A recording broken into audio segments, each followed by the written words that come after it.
చావు నోట్లో తలకాయ పెట్టొచ్చిన కేసీఆర్ మెడపై కత్తి పెడితే ఎందుకు భయపడడు? సీఎం కేసీఆర్ మెడపై ప్రధాని నరేంద్ర మోదీ పెట్టిన కత్తేంటి?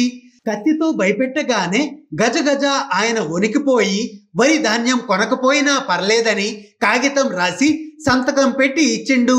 కత్తి పెడితే ఏం చేస్తా, గతిలేక రాసిచ్చినా అని కేసీఆర్ అంటున్నాడు. సరే, ఏం చేస్తాడో ఏం చేయడో మనకు తెలవదు, కానీ ఇంతకు మోడీ పెట్టిన కత్తేంది అనేది ఇప్పుడు పెద్ద డౌట్. ఎంత పెద్ద కత్తి పెడితే కేసీఆర్ భయపడ్డాడు, లేకపోతే ఉట్టిగానే భయపడతాడా? కేసీఆర్ తలుచుకుంటే ఢిల్లీలో మోదీని మెడలు వంచుతాడు, దేశంలో అగ్గి రాజేస్తాడు, గత్తెర లేపుతాడు. అటువంటి కేసీఆర్ భయపడ్డాడు అంటే చిన్న ముచ్చట, పెద్ద తతంగమే. ఆషామాషి డుల్ముల్ పంచాయతీ అయితే కాదు, అసలు ఏమా కథ. కేసీఆర్ మాటలతోనే ఎవరినైనా కన్ఫ్యూజ్ చేస్తాడు అని అంటారు. నిజమే, చాలాసార్లు మాటలతోనే కడుపు నింపుతాడు. అసొంటిది రైతుల కోసం మోదీని ఎందుకు కన్ఫ్యూజ్ చేయలేకపోయిండు? ఎట్లాగో ప్రతి బిల్లుకు మద్దతు ఇచ్చినట్లే మంత్రివర్గంలో చేరలేదన్నట్టే, కానీ మోదీని మిత్రపక్షం కంటే ఎక్కువ కాపాడుకుంటున్నాడు. రైతు వ్యతిరేక చట్టాలపై ఢిల్లీ రోడ్లపై ఏడాదిన్నర పాటు అన్నదాతలు ఉద్యమిస్తే కనీసం సంఘీభావం తెలిపి రాకపోయే. అయినా మోదీకి వ్యతిరేకంగా జరుగుతున్న ఉద్యమంలో కేసీఆర్ ఎట్లా పాల్గొంటాడు? ఇచ్చంత్రం కాకపోతే మర్యాద పాటించుడు అంతే. రైతులకు మద్దతు తెలిపి వస్తా అని చెప్పే పోయిండు, కానీ ఢిల్లీ పోయినాక ఏమైందో ఏమో. మోదీ అమిత్ షాను కలిసి వచ్చిండు, ఉత్త చేతులతో పోలేదు, శాలువాలు తీసుకొని పోయిండు, మిత్రుల భుజాలపై కప్పి శబాష్ అని జబ్బలు చరిచి మెచ్చుకొని వచ్చిండు. కానీ ఇప్పుడెందుకో రెంకలు వేస్తున్నాడు. బీజేపీ వాళ్ళు ఏదేదో మాట్లాడుతున్నారు, రైతుల నుంచి ధాన్యం కొంటాము అని మాత్రం చెప్తలేరు. కేసీఆర్ కూడా ఏదేదో మాట్లాడుతున్నాడు, కానీ కేంద్రానికి లేక ఎందుకు రాసించాడో చెప్పట్లేదు. మేడ మీద కత్తి పెట్టడం వల్లనే రాసిచ్చినా అని ఏదో అంటున్నాడు, కానీ అదంత లాజిక్గా అనిపిస్తలేదు. చెప్పేటోడు చెబుటోడైతే వినేటోడి కన్నా ఇజ్జత్ ఉండాలే కదా అని కేసీఆర్ అంటాడు. ఇప్పుడది మనం ఒకసారి గుర్తు చేసుకోవాలి. బీజేపీ రైతు అహంకార పార్టీ అని కేంద్ర ప్రభుత్వం నల్ల చట్టాలు తీసుకువచ్చి 750 మంది రైతులను పొట్టన పెట్టుకుంది అని, దేశంలో వ్యవసాయాన్ని అంబానీ అదానీ చేతుల్లో పెడుతోంది అని కేసీఆర్ అంటున్నాడు. ఇదే మాటల్ని ఢిల్లీ సరిహద్దుల్లో రైతులు దేశమంతా వినపడేంత గట్టిగా అన్నారు. కానీ కేసీఆర్ నువ్వేమైనా తక్కువ, నువ్వు ఆ కమలంలో రేకువు కాదా అంటున్నారు తెలంగాణ జనం. నీ సంగతేందో చెప్పు ముందు అని నిలదీస్తున్నారు. కేంద్రం కొననన్నది నేను కూడా కొనను అంటున్న కేసీఆర్, ఇదేనా నీ బాధ్యత? ఊరంతా మునుగుతున్నది అని తండ్రి ఊరుకుంటాడా? నా బిడ్డల్ని ఎలా కాపాడుకోవాలి అని అనుకుంటాడు కదా. వాన పడితే కోడి కూడా తన రెక్కల కింద పిల్లల్ని కాపాడుకుంటుంది. కానీ నువ్వేమనుకుంటున్నావు? బీజేపీ సర్కార్ దేశం మొత్తాన్ని ముంచుతోంది, మనం కూడా మునగాల్సిందే.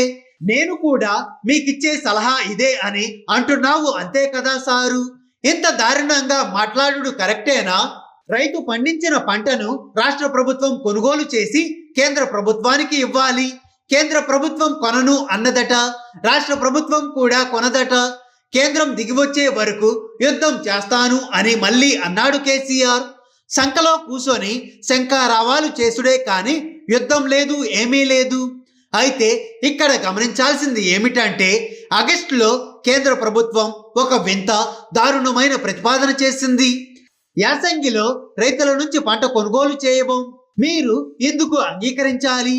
పోయిన సీజన్లో మీరు రైతుల నుంచి సేకరించిన ధాన్యం కొంత తీసుకున్నాం, మిగిలింది కూడా తీసుకోవాలి అంటే మా షరతుకు అంగీకరించాలి అని కేంద్రం అన్నదట. ఇది చాలా దారుణమైన ప్రతిపాదన. వానాకాలం పంట కొనాల్సిందే, యాసంగి పంట కూడా కొనాల్సిందే అని కేసీఆర్ తేల్చి చెప్పాల్సింది, కానీ అలా చేయలేదు. మీరెట్లా చెప్తే అట్లనే అని మంచిగా తోపు తీరుగా రాతపూర్వకంగా ఒప్పుకొని వచ్చిండు.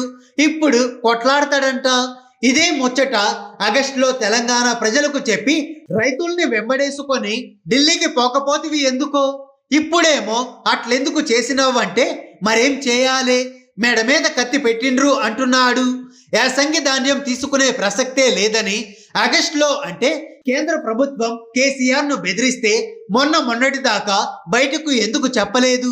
కేంద్రం ఇలా అంటోంది అని తెలంగాణ సమాజానికి చెప్పాల్సిన కేసీఆర్ బీజేపీ రైతు వ్యతిరేక విధానాలని ప్రజాక్షేత్రంలో పెట్టాల్సిన బాధ్యత గల సీఎం అలా ఎందుకు చేయలేదు?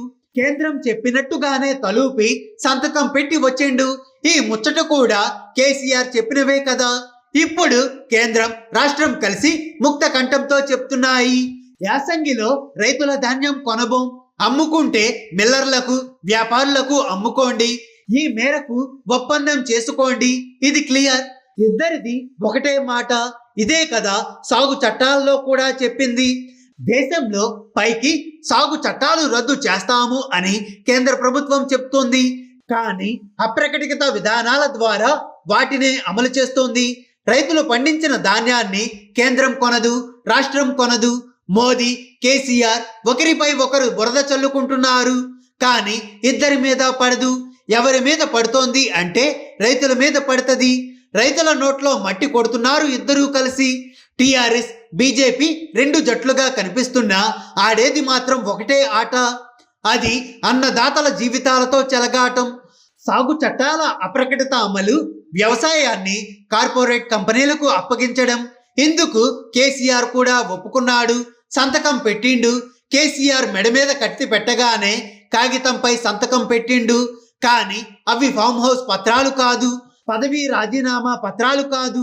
రైతుల జీవితాలు, వారి ప్రాణాలు కాబట్టి జానేదో అనుకున్నట్టు ఉన్నాడు. చావు నోట్లో తలకాయ పెట్టొచ్చినా అని చెప్పే మనిషి మోదీకి మంచి దోస్తు. కానీ దోస్తు అని కూడా చూడకుండా కేసీఆర్ మెడపై మోదీ కత్తి ఎందుకు పెట్టిండు? అసలు ఆ కత్తేంటో? మొత్తానికి మోదీ సర్కార్ కత్తి పెట్టింది కేసీఆర్ మెడపై అంటున్నాడు, కానీ అసలు విషయం అది కాదు. మోదీ కత్తి పెట్టింది రైతుల మెడపై. అందుకే కత్తి నాది కాదు, మెడ నాది కాదు, నరుక్కోండి, నాకేం సంబంధం లేదు అని చెప్పిండు అనుకోవాలా? మోదీ రైతుల తలలు నరుకుపోతుంటే మన కాపలాదారుడు చోద్యం చూస్తాడన్నట్టు. ఇదేం కలమరా నాయన, వద్దురా అయ్యా మీ పాలన అని అనుకోవాలా అంటూ నెత్తి కొట్టుకుంటున్నారు జనాలు. హాయ్ ఫ్రెండ్స్, మా టుడే టుమారో యూట్యూబ్ ఛానల్ చూస్తున్నందుకు చాలా థ్యాంక్స్. మరిన్ని లేటెస్ట్ వీడియోస్ కోసం వెంటనే సబ్స్క్రైబ్ చేయండి. అలాగే ఈ బెల్ ని కూడా రింగ్ చేసేయండి. మా నోటిఫికేషన్స్ అన్ని మీ మొబైల్లో వస్తాయి. అలాగే మా వీడియోస్ మీకు నచ్చితే లైక్ చేయండి, షేర్ చేయండి, నచ్చకపోతే కామెంట్ చేయండి.